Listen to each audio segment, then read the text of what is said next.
Pleno Shalom Alejem, paz para todos ustedes, amigos televidentes de Historia del Futuro, porque para Dios el futuro es historia. En esta oportunidad les saludamos nuevamente desde la República Centroamericana de Honduras, desde la capital del país, la coqueta ciudad de Tegucigalpa. Que Dios les bendiga, bienvenidos a este su programa. Un fuerte aplauso al Señor.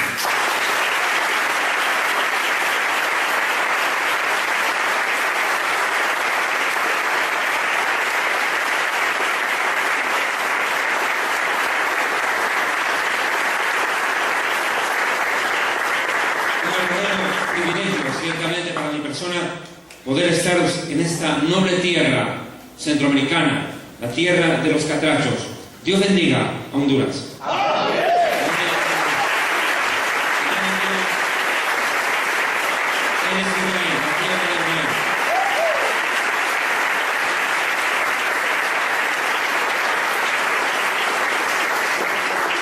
Honduras es una tierra con mucha historia. Aquí llegó Cristóbal Colón, el gran navegante que descubrió América. Amados hermanos, en esta oportunidad voy a desarrollar un tema bastante importante en la profecía bíblica. Sin duda alguna el mundo se ha visto alborotado al comenzar nada más este año 2013 con la sorpresiva, entre comillas, abdicación, y digo bien, abdicación del sumo pontífice de la Iglesia romana, Benedicto XVI. Sin lugar a dudas, este hecho ha marcado de entrada nada más la noticia más importante de los últimos años. Hace muchos siglos que no había ocurrido algo así en el Vaticano, que un sumo sacerdote, que un papa deje el lugar que según ellos se lo otorgó Dios en sucesión al apóstol bíblico Pedro, según ellos creen. Lo cierto que el trono de Pedro en el Vaticano quedará vacante para el surgimiento de un nuevo líder dentro de la religión romana, que podría ser, y eso vamos a hablar en esta noche, de acuerdo a las profecías de un hombre que se ha convertido en estas últimas semanas el más mentado de la prensa internacional, San Malaquías. Podría ser, dicen, el último papa de la historia. Lo cierto es que, sin lugar a dudas, lo que aconteció en el Vaticano llama poderosamente la atención, porque presenta una imagen clara ante el mundo entero de las graves fisuras y pugnas de poder que se han desatado al seno de la Iglesia católico romana. Lo cierto es que esto avisora un panorama profético bastante preocupante para el mundo. Hace años atrás, en una conferencia que yo dictaba en Centroamérica precisamente, lo dije claramente: el próximo Papa traerá calamidad al mundo, y el actual será un Papa de transición. Lo dije muy claro, un Papa de transición, refiriéndome a Benedicto XVI. Pero no me deja de sorprender muchísimo más la extraña predicción de un amigo mío, el doctor Antonio Bolañes, quien se atrevió a decir algo que realmente solo Dios pudo haberlo dicho. Bolañes, en una conferencia, dice que Benedicto XVI solo duraría 7 años. Y esa profecía la dio Bolañes en una conferencia hace bastantes años atrás, si más no me equivoco, hace 5 años. Bolañes dijo textualmente que el Papa actual, Benedicto XVI, solo duraría en el pontificado 7 años. Y exactamente eso es lo que ha pasado. Una semana de años, 7 años, duró en el pontificado Benedicto XVI. Yo quiero dejar claro y mencionar lo siguiente. Yo, David Diamond, no creo en Nostradamus, No creo ni me rijo de acuerdo a las profecías de San Malaquías. Pero mi deber como predicador y estudioso de las profecías bíblicas, expositor de este tema, es nutrirme de la información que está corriendo y que de pronto se convierte en noticia de primera mano para quienes sí lo creen. Y también es mi responsabilidad cotejar esas supuestas profecías o profecías afín a la luz de la Biblia. Es nuestro deber. Yo no estoy promoviendo ni a Nostradamus ni a San Malaquías. Yo predico la palabra profética más segura, a la cual hay que estar atentos, porque alumbra como una luz en medio de la oscuridad, como dice Pedro, y esa palabra profética más segura se llama la Biblia. ¿Cuánto cambia?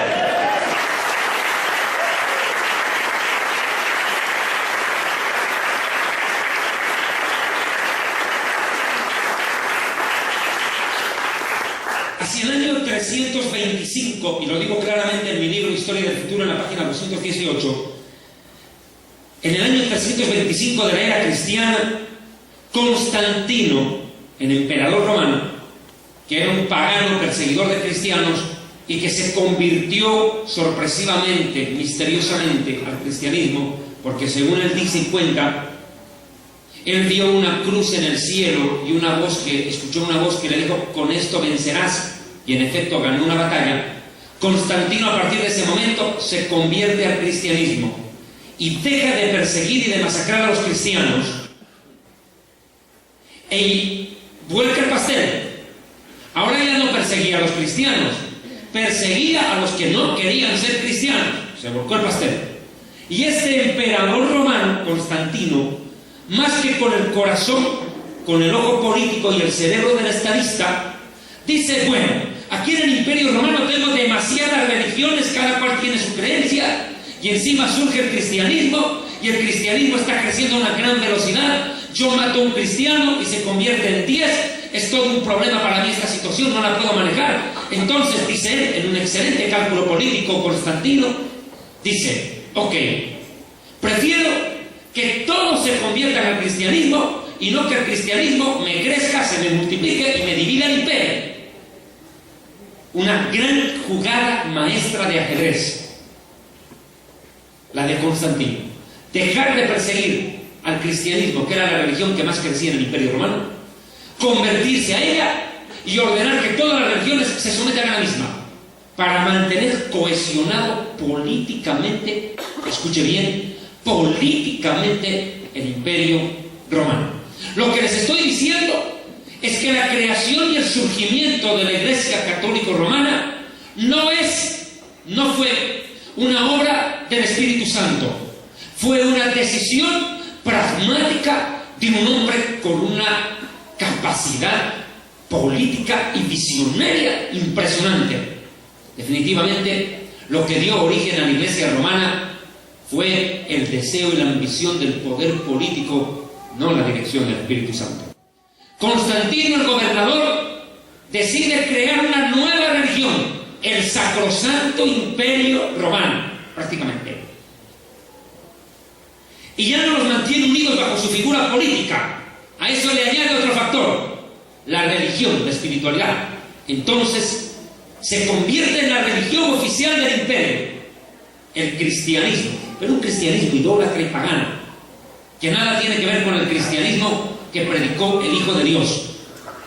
Nada tiene que ver.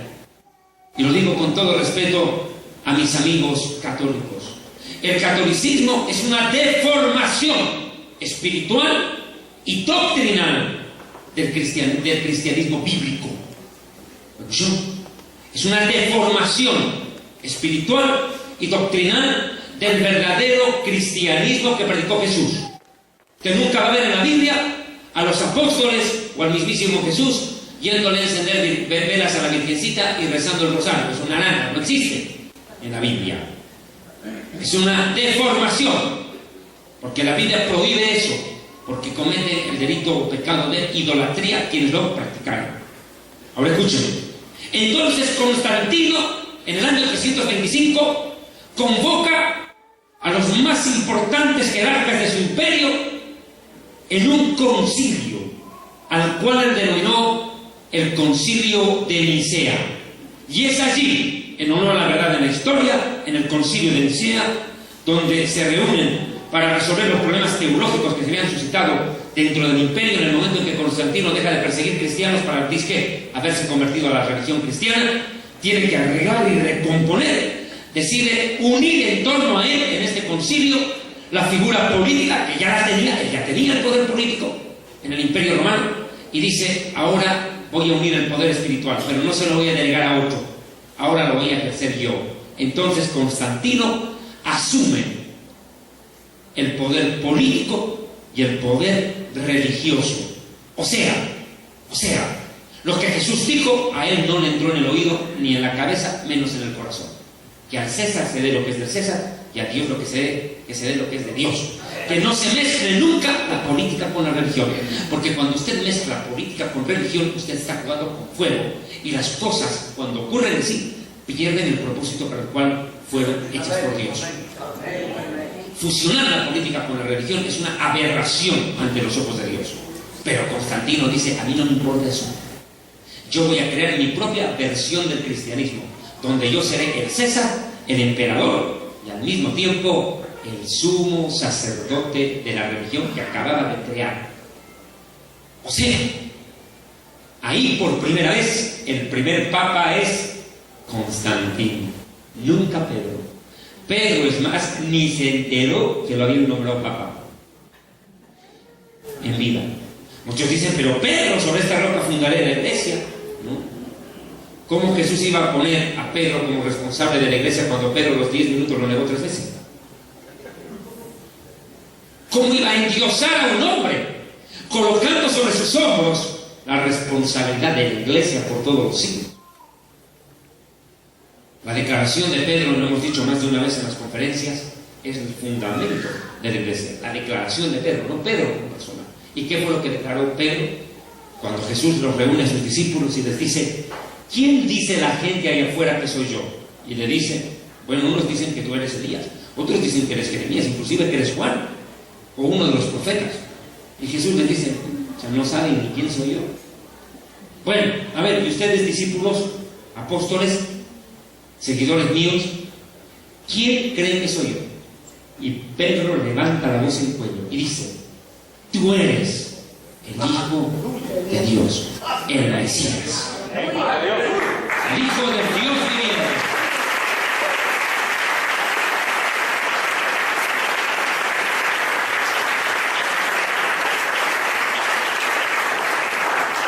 Y cuando Pedro emite esa declaración, si nos trasladáramos a la escena en cuestión, Jesús voltea la cabeza y fija la mirada en ese momento en Pedro. Y le dice: Pedro, lo que tú acabas de decir no te lo reveló ni carne ni sangre, ni teólogo, ni filósofo, ni intelectual, ni pensador. Te lo reveló mi Padre que está en los cielos. Y te digo, le dice, que tú eres Pedro. Sí, tú eres Pedro. Y sobre esta roca, ¿cuál es la roca? Lo que acababa de decir Pedro. La roca sobre la cual está fundamentada la iglesia no es Pedro, sino lo que acababa de decir Pedro. ¿Qué cree la iglesia? Que Jesús es el Mesías, es el Hijo de Dios. Ese es el fundamento. Por ende, Pedro no pudo haber sido papa jamás. Y le voy a explicar algunos datos más. Pedro no fue el primer papa.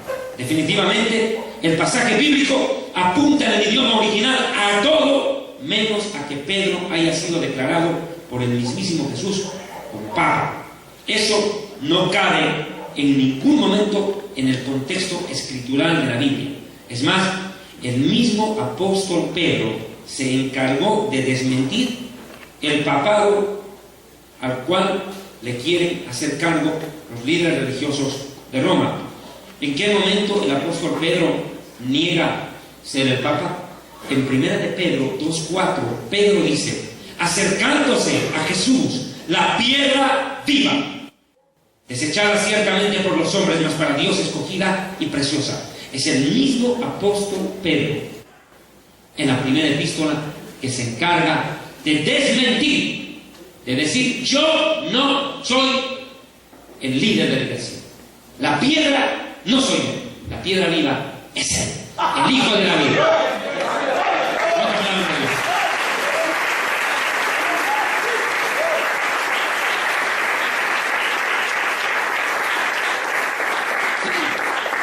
Pero cuando uno mira la declaración del texto, veamos lo que pasó en Mateo capítulo 16, porque ese es el origen del embrollo con el Vaticano. En Mateo capítulo 16, versículo 15, precisamente se da la escena esta. Veamos, recordémosla, retrocedemos un poco el asunto al momento en el cual Jesús y Pedro conversan. Dice: Jesús les dijo a sus discípulos: ¿y vosotros, quién decís que soy yo? Respondiendo Simón Pedro le dijo: tú eres el Mesías. Partamos de él. El Mesías. Atahu Ha Mashiach. Le dicen en hebreo: tú eres el Mesías. ¿Y qué es el Mesías? Si no fue precisamente el personaje más esperado en la historia de Israel. Hasta el día de hoy mi pueblo sigue esperando el Mesías.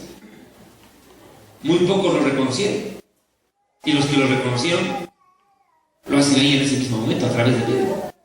Pedro reconoce en Yeshua, en Jesús, al Mesías esperado por la nación de Israel, al verdadero Mesías prometido por el Dios vivo y verdadero, el Santo de Israel, el Dios de Abraham, de Isaac y de Jacob, el Dios de nuestros padres. Pedro observa y dice: Él es el Mesías, pero no lo dice por sí mismo, sino por una obra del Espíritu Santo.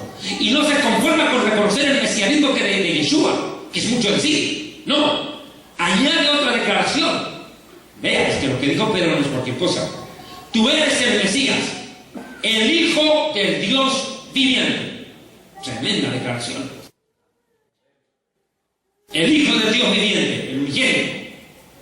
Entonces le respondió Yeshua: bienaventurado eres, Simón bar Yona, Simón hijo de Yona, de Jonás, porque no te lo reveló ni teólogo ni filósofo, lo dije, ni carne ni sangre. Esto no te lo reveló ningún intelectual.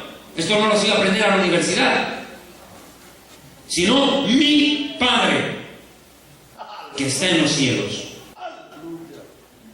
Mi Padre, mi Papa, mi Abba. Después voy a explicar la palabra Papa. Y yo también te digo: tú eres Pedro. Ok, si yo soy el Mesías, el Hijo de Dios, tú eres Pedro. Y sobre esta roca, lo que tú acabas de decir y que te lo reveló mi Padre, sobre lo que te acaba de revelar mi Padre en el corazón, y tú lo acabas de decir por tus labios, sobre esa roca, tu declaración, Pedro, edificaré mi iglesia. No sobre ti, Pedro, sino sobre lo que acabas de decir, sobre esa declaración, sobre esa verdad que trascenderá la eternidad, que yo soy el Mesías, el Hijo de Dios. De nuevo,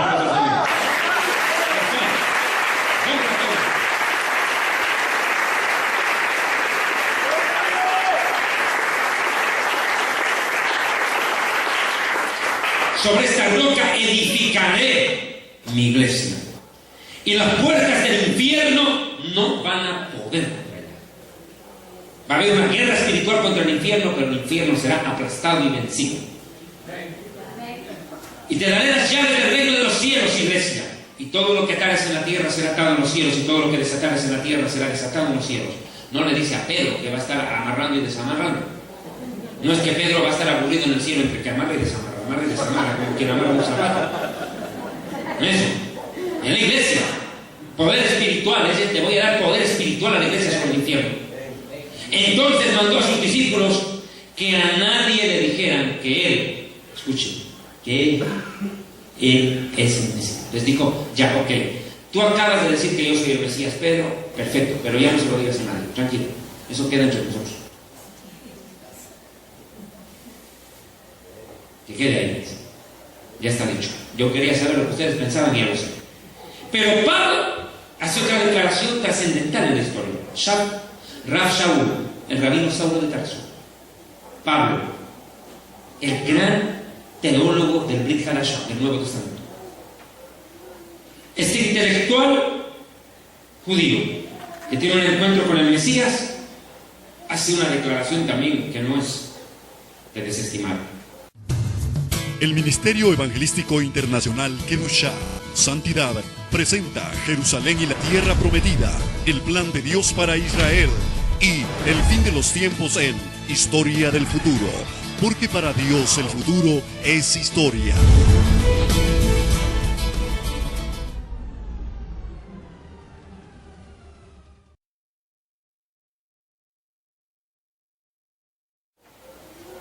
Este intelectual judío que tiene un encuentro con el Mesías hace una declaración también que no es de desestimar. Primera de Corintios 10:4, para el católico que todavía le quede dudas. Y todos bebieron la misma bebida espiritual, porque bebían de la roca espiritual que les seguía, y la roca era Mashiach, el Mesías, Cristo. La roca, nunca fue Pedro. Nunca Pablo dijo, la roca es Pedro, él es el Papa, él es el jefe, él es el capataz. Nunca. No. Pablo dijo, si después el mismo Pablo tiene problemas con Pedro en el libro de los Gálatas, hipócrita le dice, le reprende al pleno Papa. No puede ser eso. Lo cierto es que por ende descartamos cualquier idea doctrinal en la cual se presente que Pedro es el dueño de la iglesia en la tierra. No es así. Se descarta por antonomasia. Y yo quiero invitar a mis amigos televidentes de Historia del Futuro a que se sirvan ver una conferencia que yo di hace un tiempo atrás en la República de El Salvador, que se llama Babilonia, la grande, la madre de las rameras. Una prédica en YouTube que se la recomiendo, que dura como 2 horas, en la cual explico precisamente este tema de la Iglesia Católica a la luz de la Biblia, algo que por razones de tiempo no puedo hacer en este momento porque no es el tema en sí. Simplemente estoy tomando pincelazos de ello. Lo cierto, amados hermanos, hermanas, amigos televidentes, es que Pedro nunca pudo haber sido papa, pero sin embargo este concilio de Nicea cambió la historia del cristianismo, y no para bien, sino para mal, porque les vuelvo a decir, lo que hizo ese momento Constantino fue crear un sincretismo religioso, fusionar todas las religiones paganas que habían dentro del Imperio Romano y camuflarlas, disfrazarlas de cristianismo y obligarlas como religión oficial. Un ejemplo: Jesús nació el 25 de diciembre, y eso aquí en el curso, usted estuvo ahí.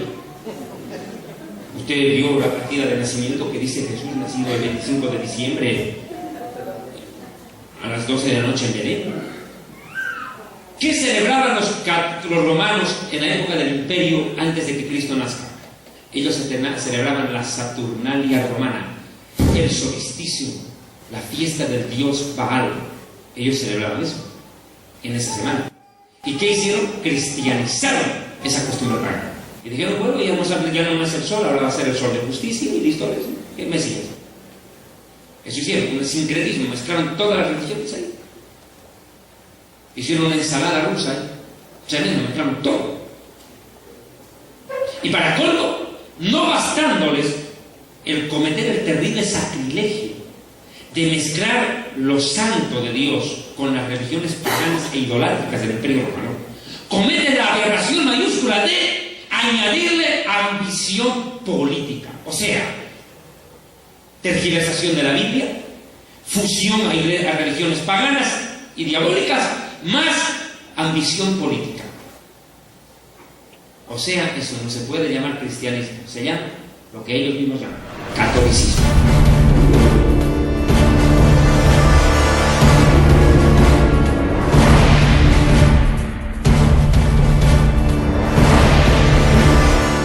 Es catolicismo, pero no cristianismo. Porque el cristianismo se basa en Cristo y la Biblia, no en la tradición de los hombres, no en la costumbre, mucho menos en la idolatría y en el paganismo, que son precisamente el núcleo de la fe de la religión más prostituida de la historia, la católica, a la cual la misma Biblia la llama madre de las rameras.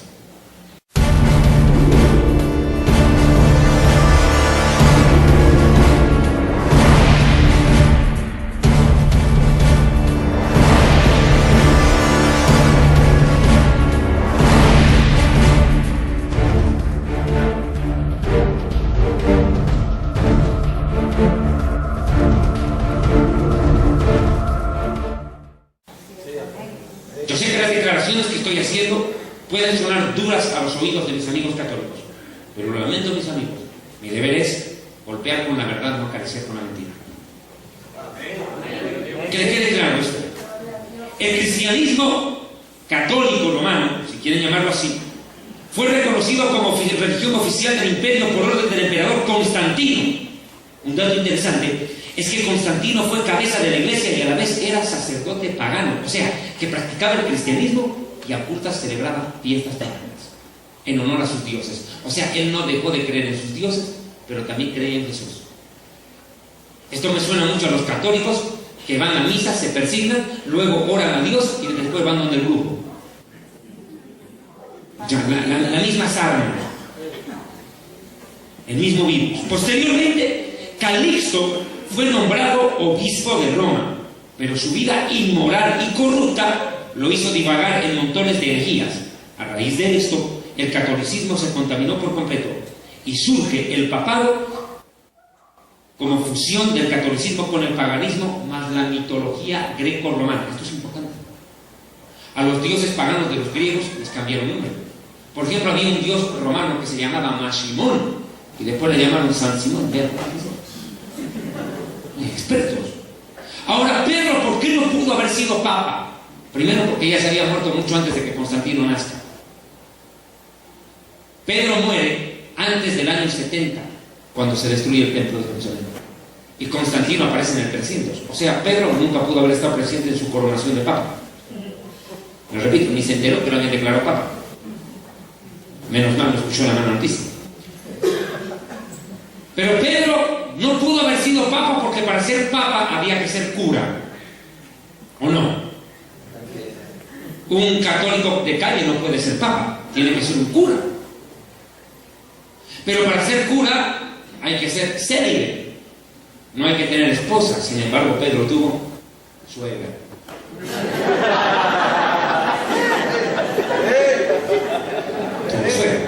O sea que ni siquiera Pedro reúne los requisitos para ser papa católico. Los mismos católicos se lo impidieron. Porque tuvo suegra. Suegra. ¿Qué cosa? Esta suegra. Lo cierto.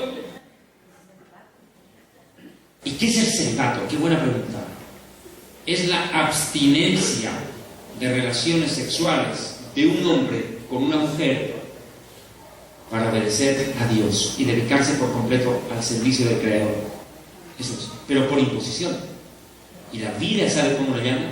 Doctrina del demonio.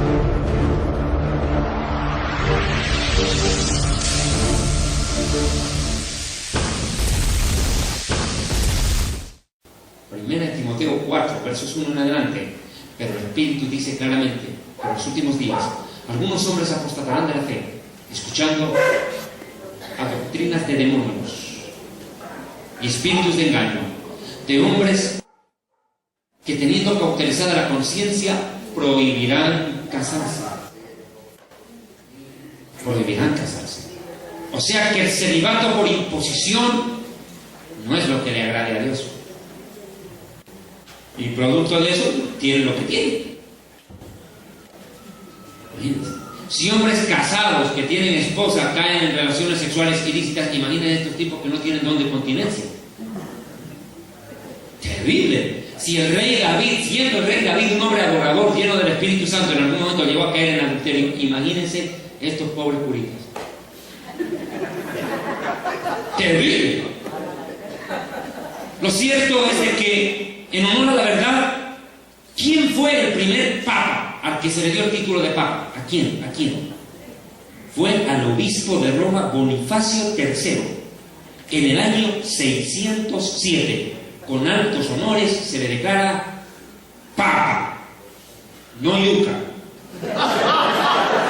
no mazorca, no remolacha.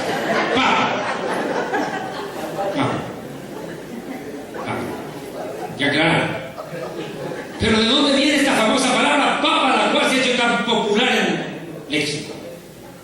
Bueno, en honor a la verdad, la palabra papa no es mala, sino el sentido que le dieron. La palabra papa viene desde atrás, desde la Biblia, del arameo, Abba, la cual para nosotros los judíos es la primera palabra que el niño pronuncia al nacer. Abba, Abba. Y no se refiere a su padre terrenal, sino a Dios. Dice la tradición judía que todo niño que viene al mundo alaba a Dios en su primera palabra. Abba, que significa mi papito, mi Dios. Y Jesús la usó en Mateo 23:9. A nadie llamaréis Abba, Padre, pues uno solo es vuestro Padre y está en los cielos. Y Jesús se refería a Dios el Padre como Abba, como Papa. Miren, Marcos 14:36, página 224 del libro Historia del Futuro. Y decía: Abba, Padre, todas las cosas son posibles para ti.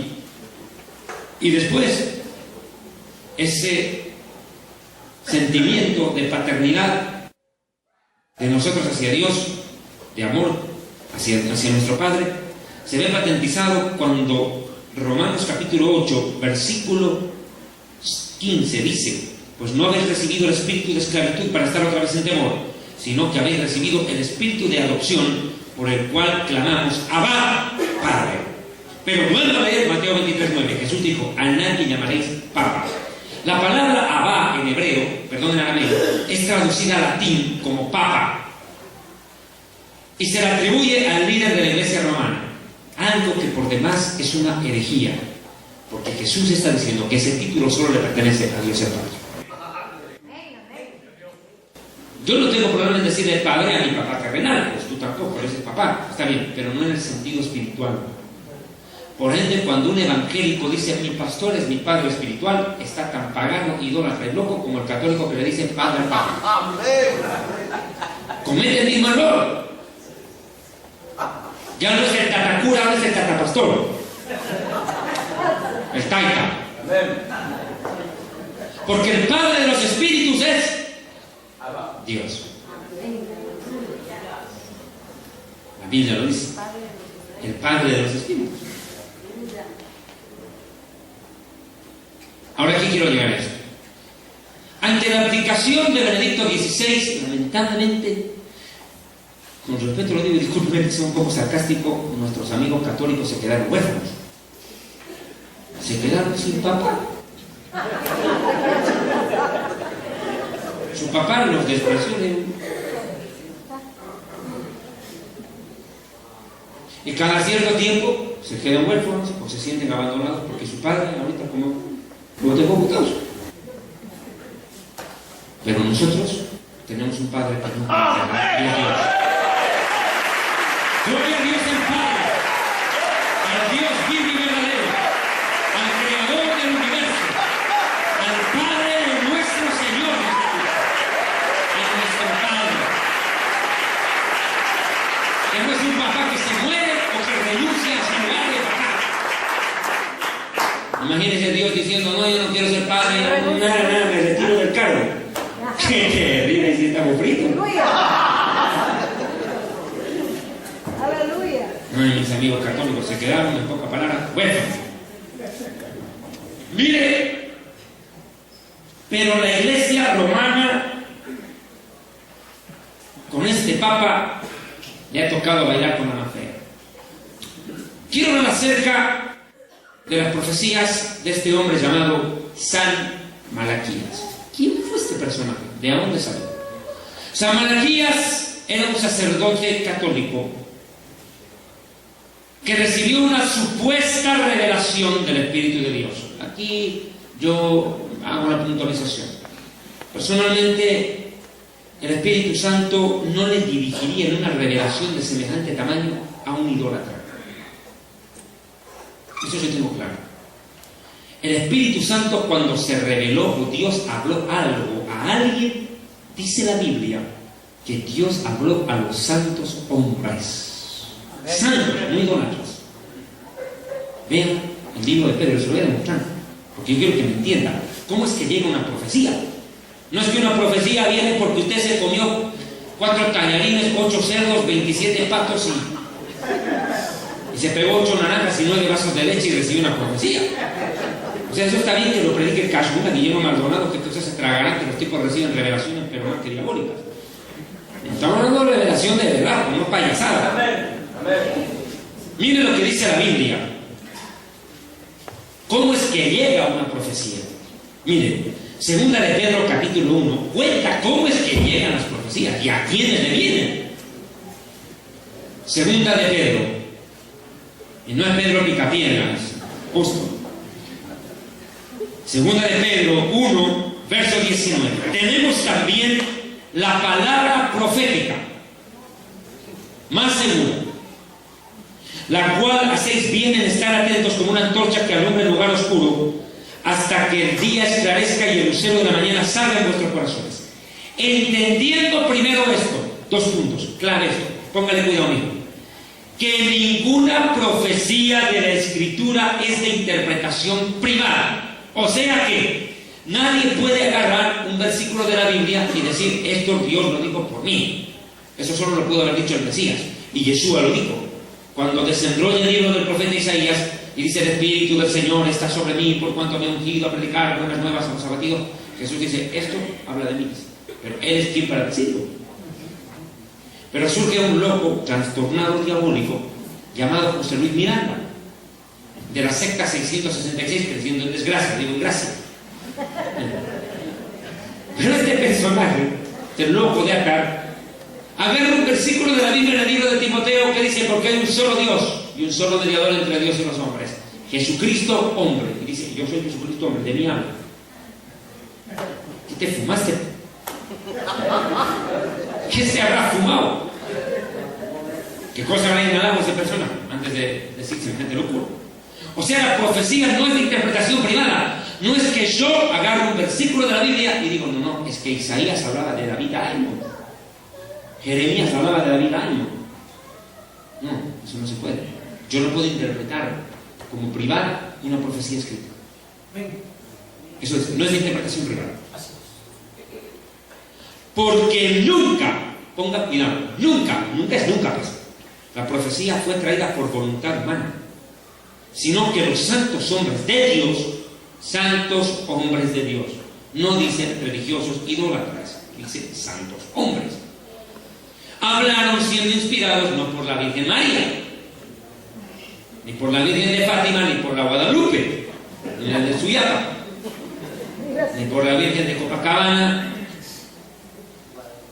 por ninguna virgen, siendo inspirados no por el ángel Gabriel, siendo inspirados por el Espíritu Santo. O sea, que claro el requisito: santos hombres de Dios, inspirados por el Espíritu Santo. Quien no cumple esos requisitos de santo hombre de Dios más Espíritu Santo es un falso profeta. Y más aún, quien practicare una religión tan antagónica a la Biblia como el catolicismo idólatra.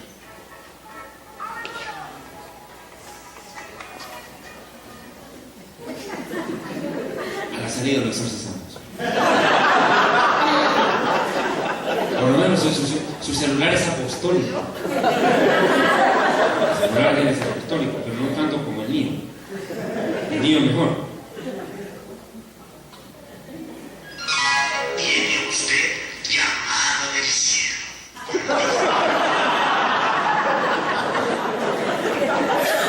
Cómprate uno como el mío.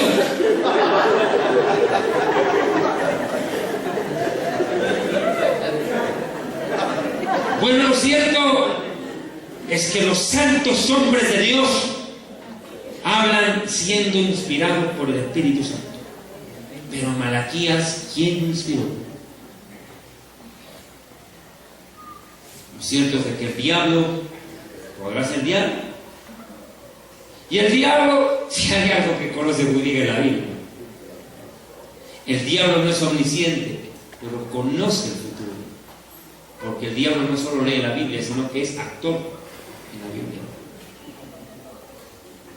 ¿Y cómo el diablo no va a saber lo que le espera a la iglesia que él mismo acababa de formar? Si Él mismo traza un plan, así como Dios por medio de Cristo tiene un plan para la iglesia de la sana doctrina, el diablo tiene un plan para llevar a la iglesia idólatra por lo que quiere.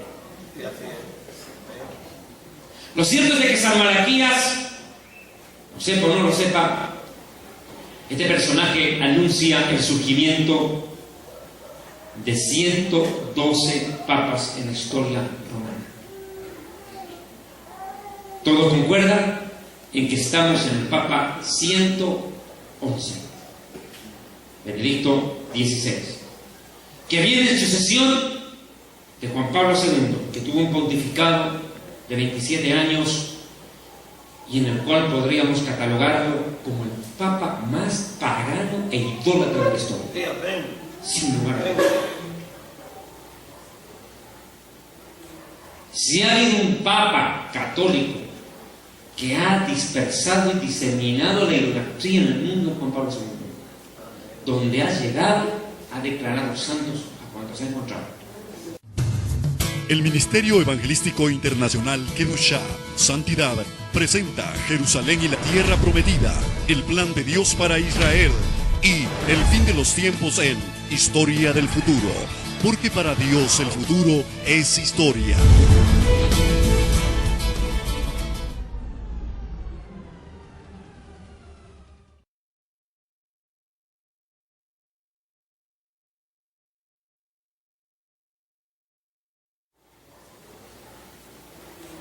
Si ha habido un Papa católico que ha dispersado y diseminado la idolatría en el mundo, Juan Pablo II, donde ha llegado, ha declarado santos a cuantos ha encontrado. Lo cierto es que cuando en una ocasión una señora católica estaba buscando un templo evangélico, la primera vez que iba a entrar, entró al templo y vio que una suegrita estaba barriendo el templo. Ojo, barriendo, no volando. Agarrando la escoba para barrer. Estaba barriendo. Y le dijo la católica a la señora evangélica. Le dijo, señora, disculpe, ¿esta es la iglesia? Le dijo, sí, claro. Qué raro, ¿y dónde están los santos? Y le dijo la evangélica, llegan a las 7.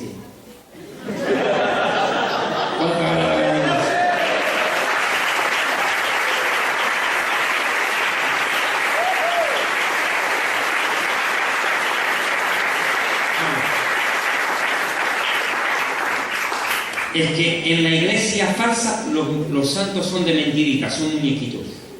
El juguetón, juguetería. En cambio, en la iglesia que ama y teme a Dios, donde está el Espíritu Santo, los santos son aquellos que han nacido de nuevo, santificados en la sangre del Cordero.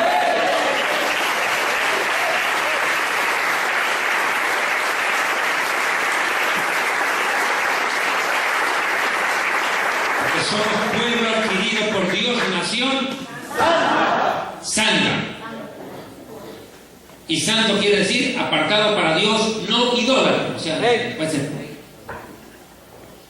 Lo cierto es que San Malaquías se atreve a decir que 112 papas regirían los destinos de la iglesia romana, pero no es el único. Otro personaje surge en escena, San Agustín de Hipona, quien también anuncia que el último Papa vivirá grandes sufrimientos. Pero hay otro que se suma, San Francisco de Asís. Él también se atrevió a decir que el último Papa de la historia tendría serios problemas. El que viene después de este tendrá gravísimo problema. Que habrá, dice, una crisis, una interna pelea de poder, que va a provocar una fuerte escisión, dice, dentro de la iglesia mía, lo dice San Francisco de Asís. Y los herejes tomarán el control. Y una secta ocultista, dice, una secta ocultista se hará del control de Roma. Pero ¿qué más dijo San Malaquías? San Malaquías se atrevió a hablar de un antipapa y de una anti-iglesia en los días del último papa. Dice San Malaquías textualmente que el último papa de la historia tendrá que escapar de la ciudad de Roma en medio de un voraz incendio que tendrá que pastorear, escucha literal, pastorear a su grey en tiempos de muchas tribulaciones. Suena la palabra tribulación. Exacto, Jesucristo que habrá tribulación y gran tribulación. Desgracias en el mundo, lo que describe el libro del Apocalipsis. Dice que habrá gran tribulación y dice que Roma, la ciudad de las 7 colinas, y esto lo dice San Malaquías, la ciudad de las 7 colinas será incendiada y el Papa escapará con gran temor y los cardenales abandonarán Roma, dice, y el Papa morirá asesinado en el destierro mientras Roma es incendiada. Esa es la profecía de San Malaquías. ¿Cuál es la ciudad de las 7 colinas? Sin lugar a dudas, la ciudad de las 7 colinas es la ciudad de Roma. Quiero aclarar esto. La palabra Roma viene de 2 nombres que surgen en medio de una muy antigua mitología. Dice que habían 2 niños que quedaron huérfanos que se llamaron Rómulo y Remo, que ante la muerte de su madre fueron amamantados por una loba. Y dicen si de Rómulo y Remo deriva Roma. Entonces el nombre Roma viene de ello. Pero quiero ser práctico en esto. ¿Cuál es la ciudad de las 7 colinas? Roma. ¿Cuál es el nombre de cada una de las 7 colinas? Página 220 de la Historia del Futuro. Las 7 colinas de Roma son Coeliano, Esquilino, Capitolino, Palatino, Quirinal, Viminal y Aventino. El monte Aventino es el lugar donde está ubicada la Basílica de San Pedro, centro del Vaticano. La palabra Vaticano viene del latín vaticinio, que significa hechicería y adivinación. Vaticinar. Pero pondero, Apocalipsis 17:9, esto para la mente que tenga sabiduría. Los tontitos no, los que tienen sabiduría de Dios sí. Las 7 cabezas son 7 montes sobre los cuales se sienta una mujer que es una iglesia prostituta, una ramera. Habla de la ciudad de Roma, la ciudad de las 7 colinas, a las cuales ahí se llama mención. Y Apocalipsis 17, verso 18, la mujer que has visto es la gran ciudad que reina sobre los reyes de la tierra. Y curiosamente, la iglesia romana tiene legaciones diplomáticas en 172 países del mundo. Déjeme decirle que la iglesia católico romana no es solamente una iglesia, es un estado pontificio. ¿Qué quiere decir un estado pontificio? Voy a primero definir lo que significa estado. De acuerdo al célebre filósofo griego Platón, estado es la sociedad políticamente organizada entre gobernantes y gobernados, que se rigen por una ley en común en su convivencia. La sociedad políticamente organizada entre gobernantes y gobernados que se rigen por una ley en común. Eso es un estado. Y un estado pontificio quiere decir un estado religioso. No existe un estado religioso en el mundo, salvo Roma. No hay. Ni siquiera la Meca en Arabia Saudita para los musulmanes es un estado religioso. Simplemente es una ciudad religiosa donde van y peregrinan. Pero no es una ciudad o un país religioso como en el caso del Vaticano. El Vaticano es un estado, es decir, un país que tiene no un presidente, a diferencia de los otros. El Vaticano no tiene presidente de la República, no tiene primer ministro, no, lo que tiene es rey. Rey tiene.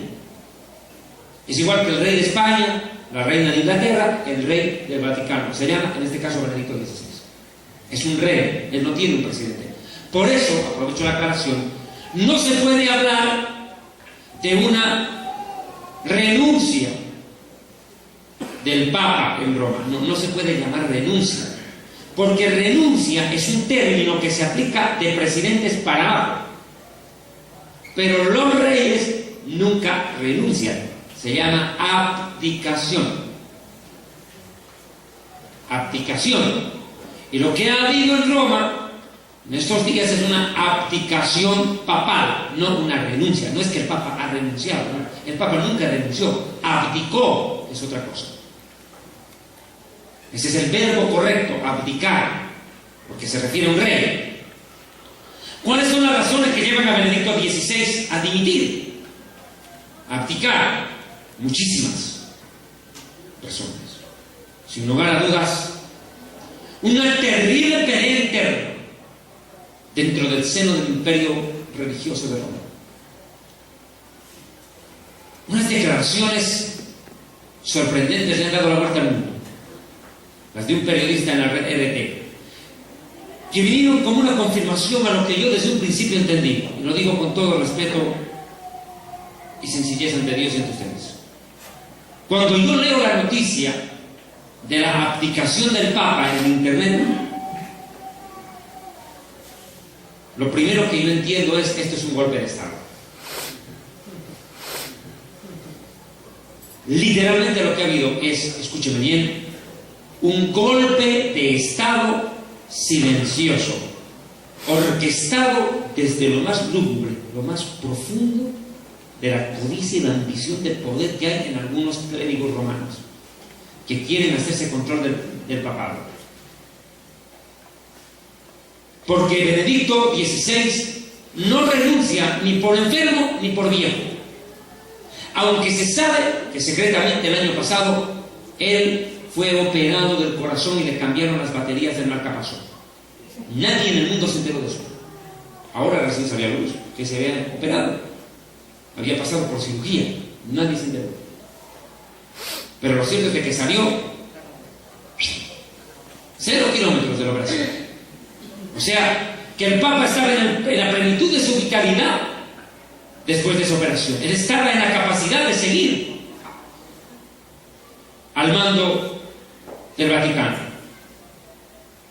Pero, definitivamente, nunca los medios de comunicación dirán que al Papa lo obligaron a abdicar. Lo obligaron. ¿Quiénes y por qué? Es la pregunta que vamos a explicar. Dentro de la Iglesia Católica Romana no es desconocido, a lo largo de los años siempre ha habido una terrible pugna de poderes. Y los últimos escandaletes en los cuales la curia romana en el mundo entero se vio involucrada marcan el paso a lo que ha ocurrido. Tremendos escándalos: pederastia, pedofilia, violación a los niños por parte de sacerdotes católicos, prostitución sexual de la más baja calidad, millones de dólares gastados por el Vaticano en cerrarles la boca a las madres, los padres y las víctimas de violación de sacerdotes. Violación por parte de sacerdotes. Esa es la frase. Gastaron cantidades de dinero para callar la boca. Y uno de los casos más claros se presenta en México, un país eminentemente católico.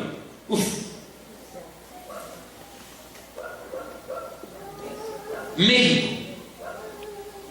un país tan pegado al catolicismo romano que, como dijo alguna vez un escritor, que cuando le da gripe al Papa, los mexicanos son los que estornudan. Terrible. Otro dijo: pobrecitos los mexicanos, tan lejos de Dios y tan cerca de los yanquis.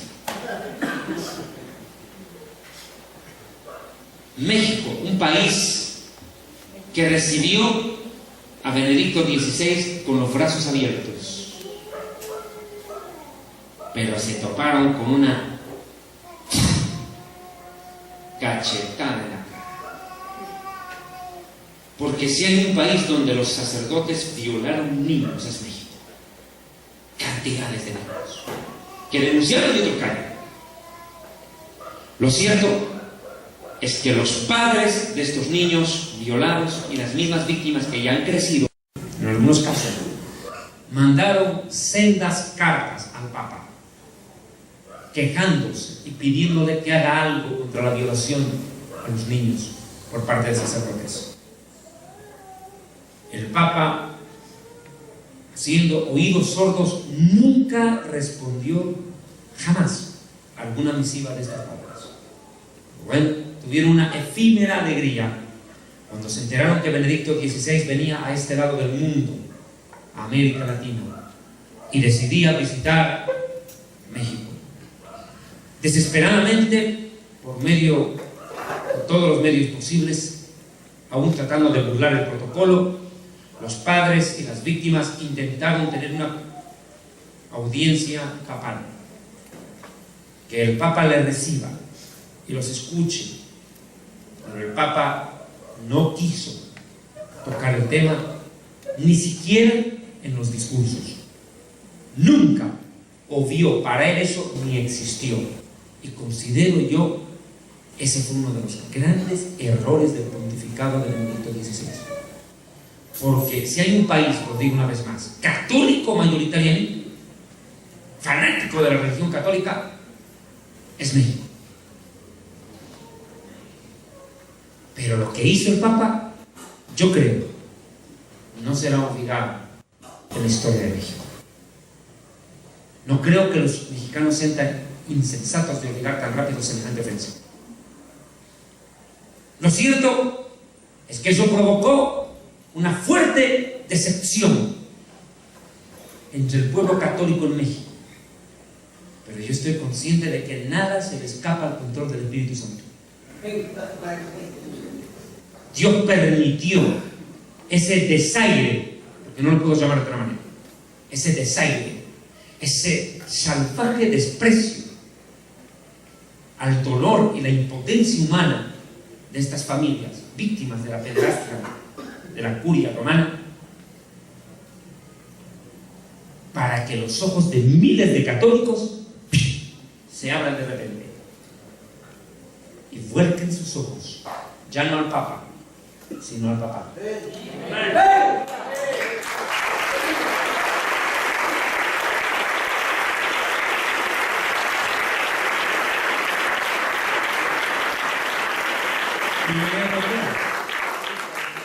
Y ahora, para los católicos en México, esa famosa frase: todos los caminos conducen a Roma. ¿Y a quién le interesa ir a Roma? No me interesa. Nunca me llamó la atención. Aunque todos los caminos conduzcan a Roma en la tierra, hay uno que conduce al cielo, se llama Jesucristo.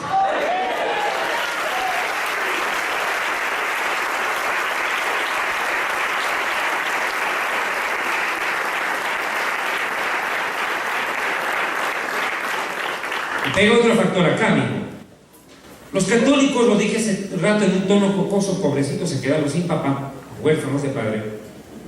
Para colmo se quedaron sin sumo sacerdote. Tremendo problema.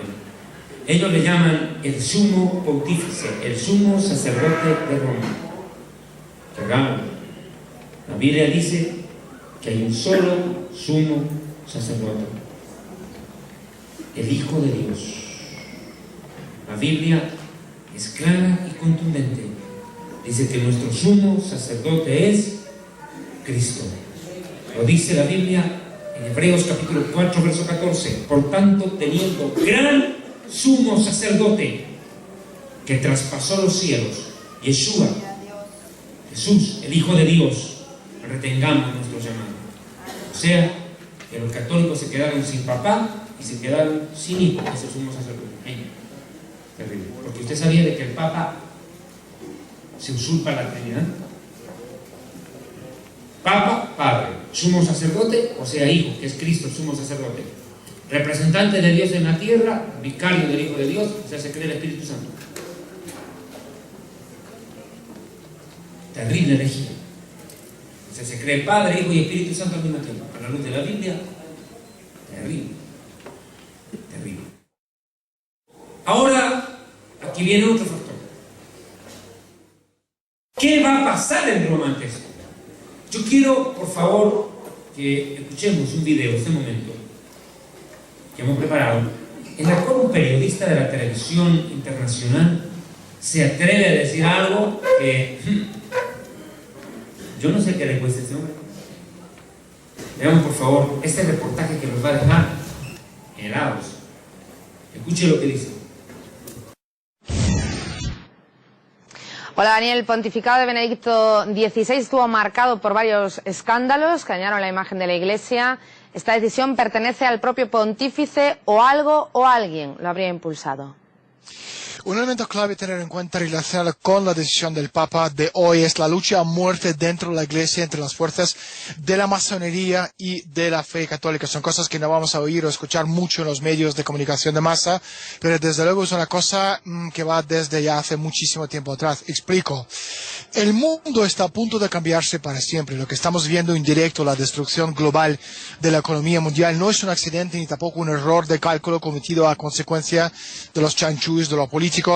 Ya hemos hablado mucho de eso, somos 7.000 millones de personas y la élite necesita reducir la población mundial. Esto ya lo hemos comentado. Por detrás están los poderes fácticos financieros y el Vaticano es una de las empresas financieras más grandes de la historia. Su papel desde siempre ha sido no tanto a salvar las almas de los fieles, sino como una entidad financiera librando esta batalla sin cuartel para proteger la riqueza acumulada casi durante 2000 años.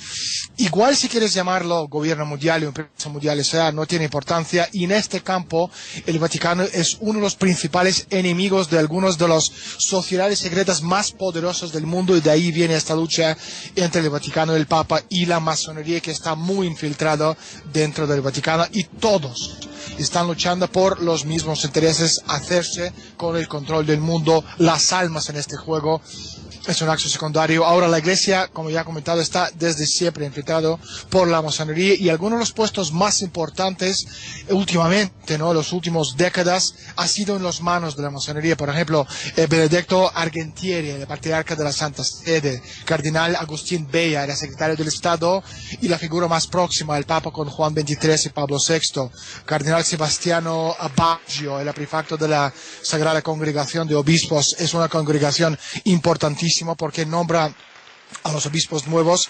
Además, este tipo era también secretario de Estado con Juan Pablo II desde 89 hasta 92, y así muchísimo y muchísimo más. Y Benedicto XVI era un rival muy incómodo, y no es ningún secreto que había poderes dentro del Vaticano que le querían eliminar. Hasta el mismísimo Papa se ha referido de manera velada a este hecho. ¿Por qué ahora? Bueno, de hecho, según la información que tengo, el Papa quiso dimitir 21 de diciembre del año 2012, y para entender por qué esa fecha, y no, ojo, no tiene nada que ver con el calendario maya, ten en cuenta que la fecha 21 de diciembre del año 2012 no era solo el solsticio del invierno anual con el sol en su punto más bajo, sino también marcó el fin de la gran era. De hecho, el Papa, vuelvo a repetir, pensaba en dimitir esa fecha, pero le convencieron que era demasiado arriesgado dado las circunstancias y el simbolismo. Entonces, seguramente hay muchísimo más detrás de la decisión del Papa Benedicto XVI, pero lo que es absolutamente seguro, la verdad, tiene poco que ver con lo que nos van a contar los medios de comunicación de masa. Daniel, supuestamente el pontífice ha anunciado personalmente que la causa es su estado de salud. Sin embargo, durante siglos la Iglesia Católica estaba encabezada por gente de avanzada edad. Si se pusiera al frente del Vaticano una persona más joven, ¿cambiaría la imagen? No, porque yo creo que lo que tiene que cambiar es la forma de entender cómo funciona el mundo, y esto es una cosa que difícilmente van a entender, porque vuelvo a repetir, el Vaticano, la parte dura, la parte gruesa, el eje, puedes llamarlo si quieres llamarlo así, está en las manos de la masonería, y eso es una cosa, o destrozas la masonería y la eliminas de la Iglesia, o lo que tú vas a tener de aquí hacia el futuro va a ser aún peor de lo que hemos tenido hasta ahora.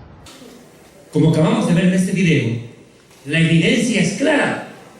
Lo que pasó en el Vaticano no fue algo improvisado, fue planeado. Esto no fue algo que se dio de la noche a la mañana, estaba fríamente calculado, como dijo Chapulín.